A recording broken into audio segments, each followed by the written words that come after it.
Canelo's been extremely durable over the years. One of his many assets is he seems to have one of the best chins in the game. Wow. I know you said you don't need to knock him out, you just need to beat him. But do you feel like you can hurt or even stop him? Well, anybody can get hurt. Anybody can get, knocked out. I don't put it past nobody, but I'm not going in there and looking for it. I just want to know what number makes sense for you. What's fair? I got $10 million for that fight. That's a lie. How you know that's a lie? To fight Canelo? Yeah. That's a lie. I'm doing it for the opportunity, baby. Yeah, that's good. The legacy. That's good. You hear me? Yeah. You believe that? Yeah, 100%. All right. I like Crawford. All right. My brother fought Canelo, not me. I like Crawford in this fight, and he get to stay big. But my brother even told me that was his mistake that he made. He thought going up in weight, I got to get massive, I got to get big to beat Canelo. It made him slower, it made his reflexes slower.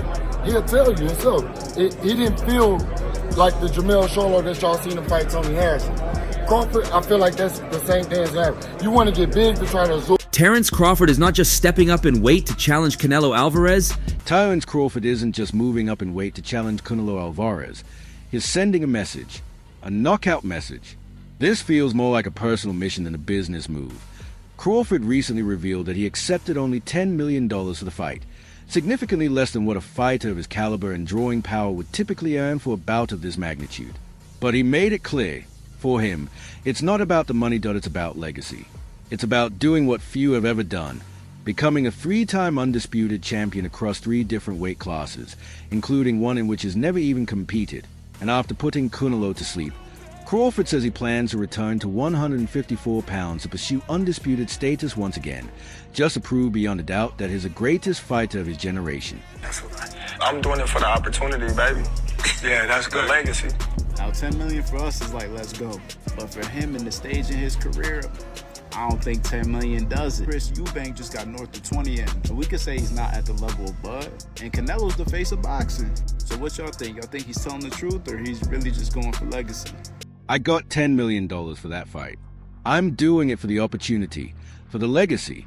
Legacy outweighs the money. 3-time undisputed. Coming soon.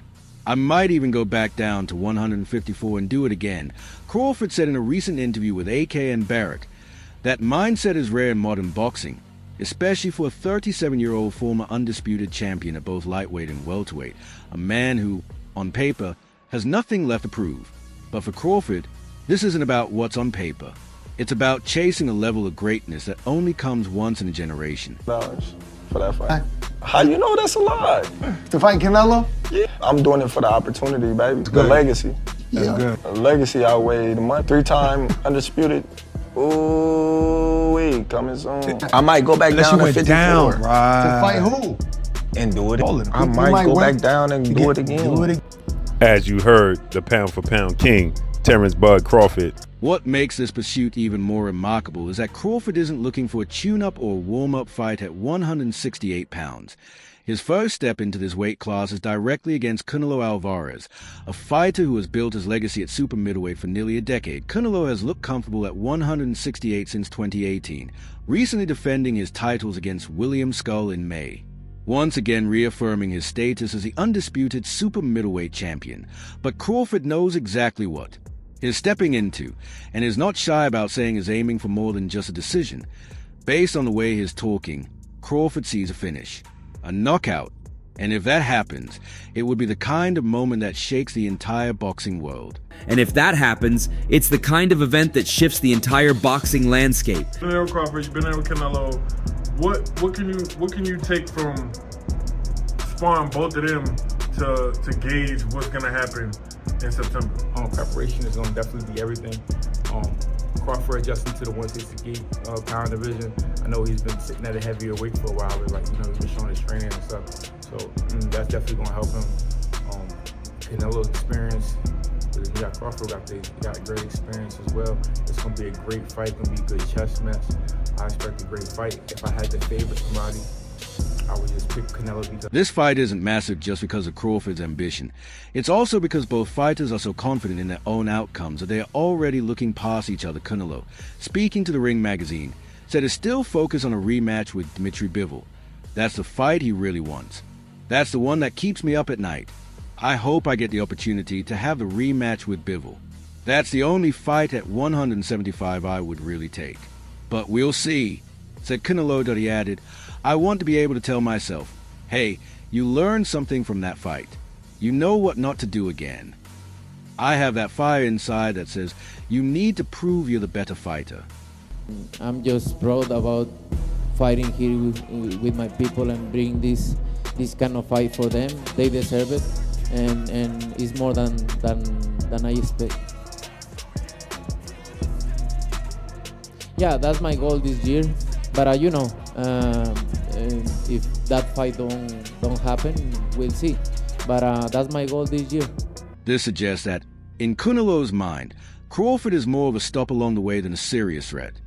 But that's exactly the kind of miscalculation Crawford seems to be counting on. Oddly enough, both men appear to believe they have nothing to prove, and that's a recipe for fireworks when they finally meet in the ring.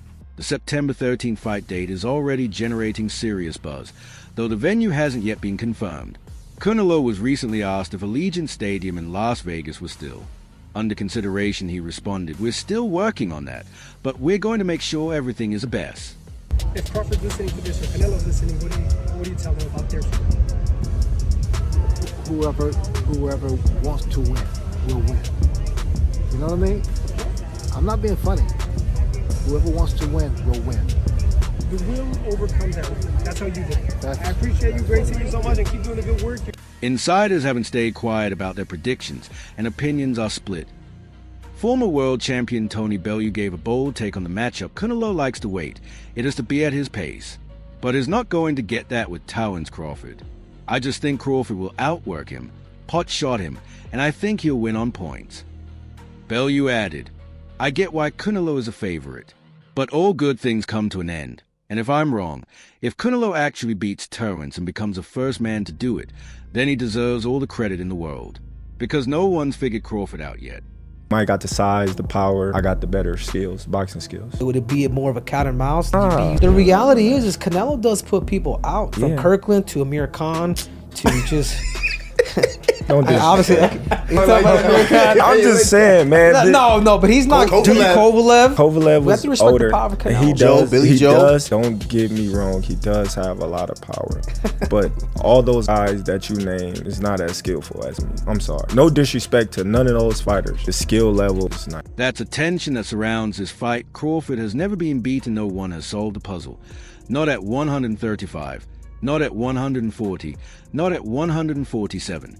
And now, for the first time, he's skipping an entire weight class to try and do it again. Meanwhile, Canelo has just 2 losses, one early in his career to Floyd Mayweather, and one to Bivol in 2022.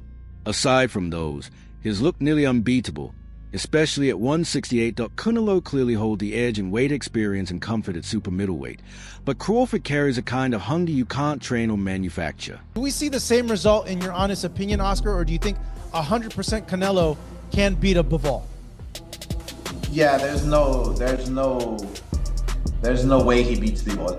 There's just no way. I mean, styles make fights, and as much as I would want to see a Mexican win inside that ring, a national hero, there's no way he beats Bivol. Caleb Plant, a man who shared the ring with Canelo, offered a more neutral and thoughtful assessment. I'll give him a shot.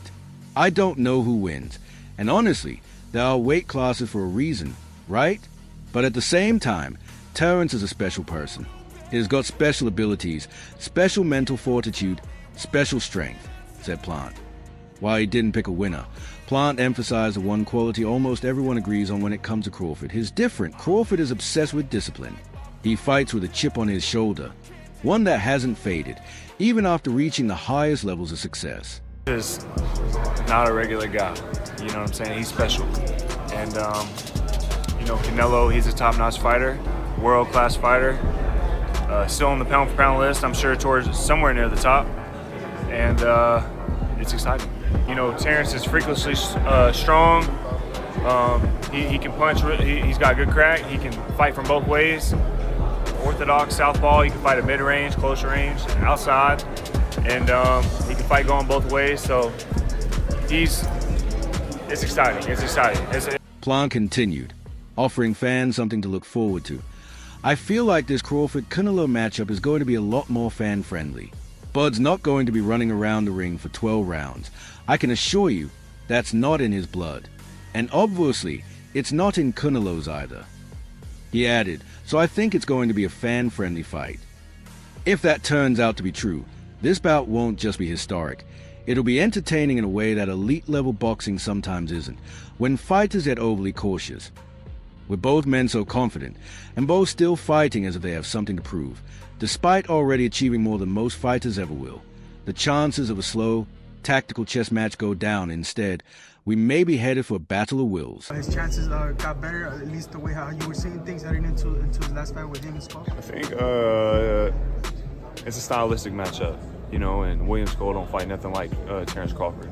So we're not going to see the same type of fight come September. I think we're going to see a great fight, real good fight. You and Terence have always had like a good relationship, but if he makes Canelo come off the title. Not everyone sees a fight going Crawford's way, though Sebastian Fundora didn't mince words when asked about Crawford's chances. I don't think so. This guy, Canelo, is more comfortable at 168, said Fundora. He's been fighting at that weight for 4 or 5 years now. But Fundora's analysis went beyond just weight class comfort. He pointed out that Crawford has only fought once in the past year and will be 38 by the time he steps into the ring in September. We saw the decline in Crawford in his last fight against Israel Madrimov, Fundora added. He didn't look like the spring chicken he once was. Age has started to kick in. Do you think Crawford beats Canelo? I don't think so. Why is that? Why do you? This guy's more comfortable at 168. He's been fighting 168 for 4 or 5 years now. Crawford's a great fighter, but we'll see. Boxing, anything can happen. Did it look like Canelo was slowing down against Skull? No, I think it's just something he's uncomfortable with. Two of boxing's biggest stars are on a collision course. May 31st, they'll show out. Fundora didn't stop there, though. He criticized Crawford for skipping the usual tune-up fight at 168 pounds, suggesting that it could leave him underprepared for the physical demands of the division. Put Crawford in with a fringe-level guy like Bektemir Malikizev, and he might lose. Fundora said that he also questioned Crawford's hunger and motivation. Bud is quite rich now, and like a lot of wealthy people, he's not as ambitious or willing to grind like those hungry fighters who haven't made millions. You could call it laziness. Finally, Fundora took a jab at fans' expectations. People think it's going to be a war, but I think Crawford will fight safe, more of a hit and don't get hit style. Something like what we've seen from Shakur Stevenson.